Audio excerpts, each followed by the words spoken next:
আপনি কাউকে খুব ভালোবাসেন, কয়েকদিন তার সাথে যোগাযোগ বন্ধ করলে দেখা যাবে সে আপনার সাথে যোগাযোগের বিন্দু পরিমাণ চেষ্টাও করবে না। কিন্তু যখন আবার আপনি যোগাযোগ করবেন তখন সে এমন একটা ভাব করবে যেন সে আপনাকে অনেক মিস করছে।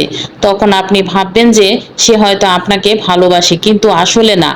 আপনাকে যে আপনাকে সে মুখ ফুটে কখনো দূরে যেতে বলবে না, আবার যেতে যেতে বলবেও না। এমন একটা ছাড়া ছাড়া ভাব করবে, আপনি বুঝে উঠতে পারবেন না যে সে আসলে কি চায়। অল টাইম কেমন যেন খেলবে আপনাকে নিয়ে, আপনি অনুভব করবেন, আবার কনফিউজও হবেন। দরকার হলেই এমনভাবে আপনাকে কাছে টানবে, এত ভালো কথা বলবে, আপনি আগের সব বোকার মতো ভুলে যাবেন। হিপনোটাইজ করে রেখে দিবে আপনাকে। একতরফা আর দুই তরফা ছাড়াও এক প্রকার মিথ্যা অভিনয়ের ভালোবাসা হয়, তা হলো সময়ের প্রয়োজন ছাড়া। যেখানে আপনি ভালোবাসেন, অপর মানুষটাও ঠিক আপনার সাথে এমন আচরণ করবে যেমন সেও আপনাকে ভালোবাসে। যখন আপনি সারা জিজ্ঞেস করবেন যে কেন সে এরকম করে, তখন সে সেটার উত্তর এমনভাবে দিবে যে আপনি নিজেকেই নিজে ভুল ভাবতে থাকবেন। ভাবেন যে আপনি নিজেই ভুল ভাবছেন, আপনার ধারণা ভুল। সে আপনাকে একটা ঘোরের মধ্যে রাখবে সব সময়।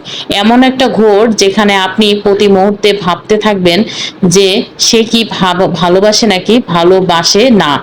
আসলে সে আপনাকে ভালোবাসে না, সেটা আপনিও বুঝেন, তবুও দূরে যেতে পারেন না, সেই মিথ্যা মায়া কাটিয়ে উঠতে পারেন না। এটাকে ঠিক কি বলে তা কোনো সংজ্ঞায় ফেলা যায় না। অবহেলা সংজ্ঞা ফেলা যায় না, আগ্রহ সংজ্ঞায়। এটা এমন একটা ফাঁদ যেখান থেকে সহজে বের হয়ে আসতে পারবেন না, আবার আঁকড়ে ধরে থাকতেও পারবেন না। ব্যাপারটা হচ্ছে এমন, সে আপনার যে বেটার কিছু চাচ্ছে বাট পাচ্ছে না, তাই আপনাকে অপশনে রাখছে।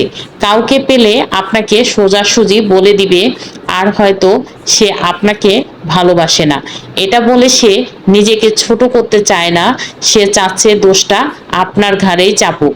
সাপ সাপও মরলো, লাঠিও ভাঙলো না। ভালোবাসা নিয়ে কনফিউজ হবেন না কখনো। ভালোবাসা থাকলে সেটা টের পাওয়া যায়।